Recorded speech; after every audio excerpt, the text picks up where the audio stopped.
my podcast people, and thank you for joining me for yet another episode of my favorite podcast. Today is Thursday, August 31st, and I hope you are enjoying the final, quote-unquote final, days of summer before your kids head back to school. I realize in certain parts of the country, kids are already back in school, but where I'm from, on the East Coast, dirty Jersey, we didn't go back to school until September. You went after Labor Day, whatever the holiday is next Monday. So right now, we are very much in that kind of like winding down, summer, crying because we got to go back to things.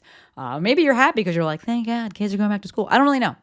But hopefully you are enjoying this kind of these transitional days. So I have a trip next weekend. And by next weekend, I mean after the weekend after this episode drops, the September, 6th, 7th, something like that. And we're going to Sacramento to cheer on one of my best friends in a CrossFit competition. CrossFit's still a thing. It's actually still a thing. She's still doing it. My mind is blown. But we booked tickets in July, and that booking experience, along with a Threads conversation that ensued after the booking incident, is what inspired today's episode. So when we were booking the tickets, we were actually, my friends and I, so three of us, it's me, Camille, and Brenda, and we call ourselves a squad. We used to do exercise together. We used to do CrossFit together. But then like my legs broke off and I was like, I'm too old for this.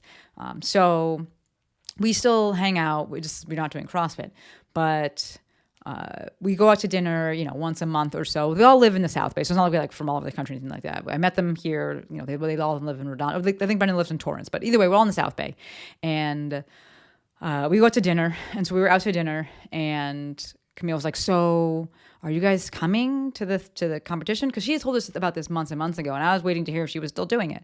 And she was like, "Are you coming?" And I was like, "Are you still doing it?" And she was like, "Yeah." I was like, "Let's book them right now then." Like, it's the competition's in Sacramento. I already had the days blocked off on the calendar. And I was like, let's do this.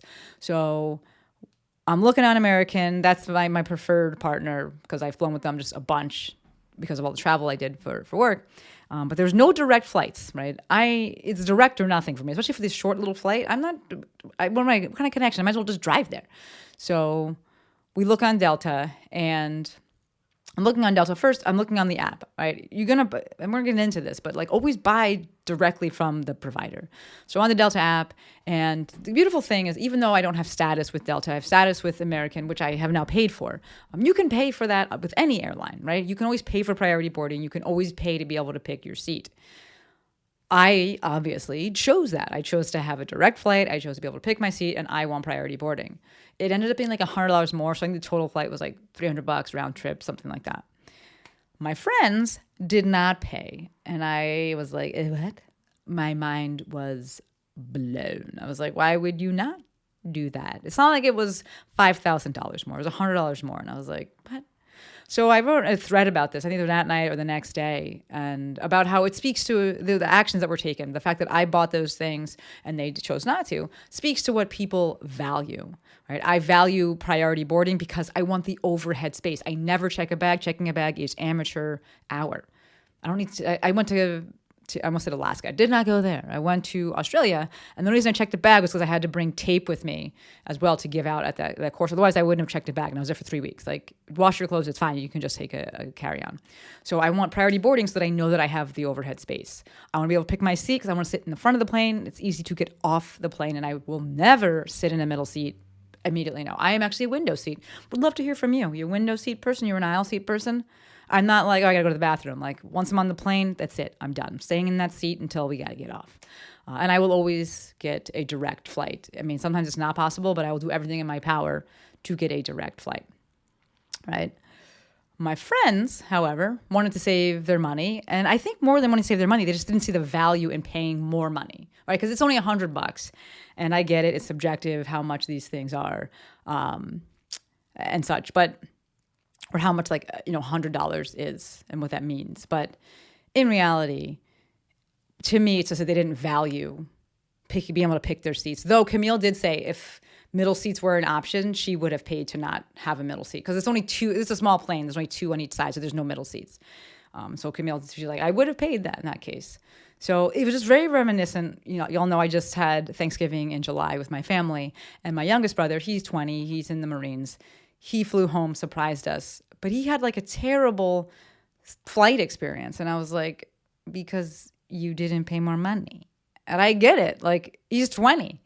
He can't. And when I was 20, same thing. I remember flying home from Florida one time at the back of the plane. The seat did not recline. I may or may not have been very hungover. And I was like, this is terrible.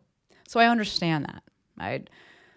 Fast forward a few years, like, I don't know if you know, but I used to travel a ton for work. So I worked for Rock Tape. I went on to be one of their lead instructors. I traveled the world. And in doing so, I traveled so much that I got status with American. I got priority boarding. I got a bunch of first class upgrades. I flew first class actually over to Dubai. So I had the reclining seats. It was pretty amazing.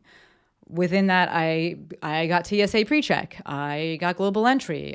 For a bit, I had clear as well. I paid for lounge access because I started to see the value of having these things. It exposed me to the mental benefits, the mental value of traveling this way.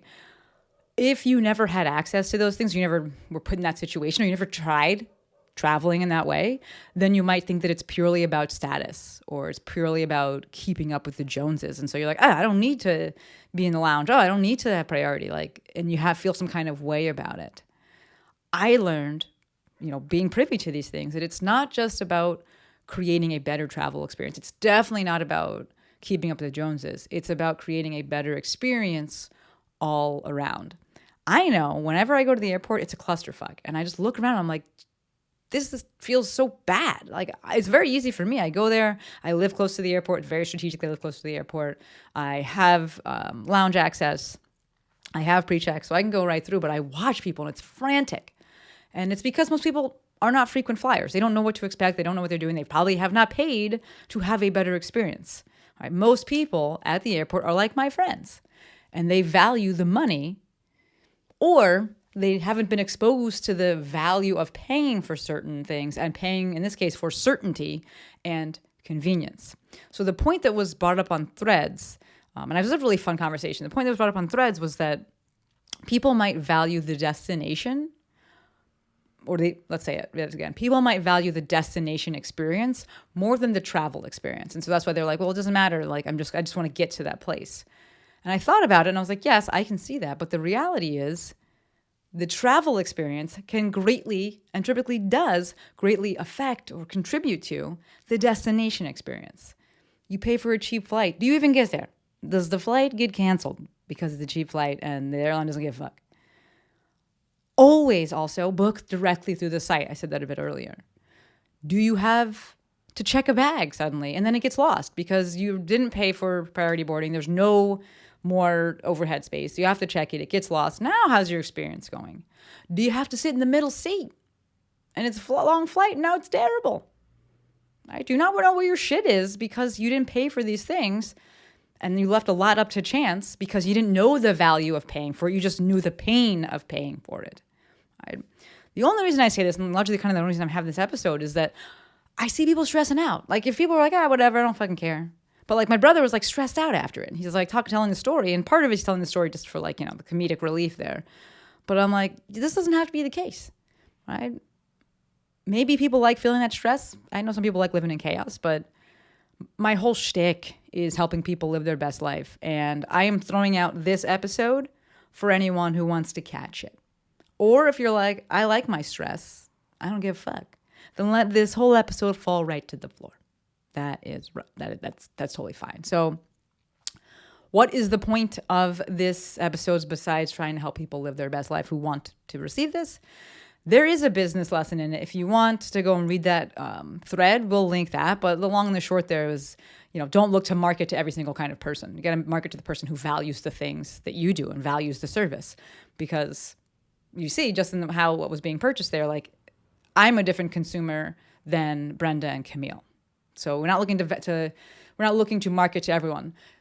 Yes, those certain airlines have changed things to try and capture more customers, and they have different tiers of fares for that. And this is why you can buy status, right? So there's a workaround within that. But even still, if we zoom out, we see that different airlines cater to different people, where Delta is like the most bougie, and like what spirit is like. People are like, I don't give a fuck. I just need to get there. Like, maybe. I don't even care if I get there.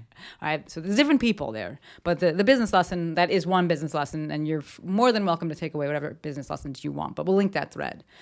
But in general, as I was outlining this episode and as I'm giving it now, like, it really feels like this episode has turned into one of those, create your rich life, identify your rich life and your best life. One of those episodes, one of those chats, right? I just wanted to share this story because I thought it was really fun, that story actually.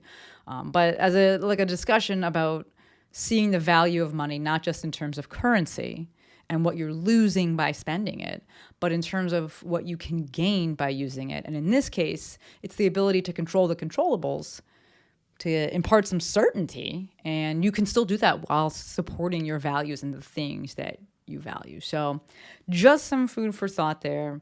It was definitely a fun experience. I just watching them. And I didn't try to convince them. I'm like, oh no, but you have to get this and this. It was literally just me sitting there listening and being like, wow, this is so, so different. And I wonder if they understood the value of creating this certainty, if they had experienced it. And perhaps they have to experience it not on their own dime first, because it's tough to experience this thing while you also have the pain of losing the money, right? The pain of paying.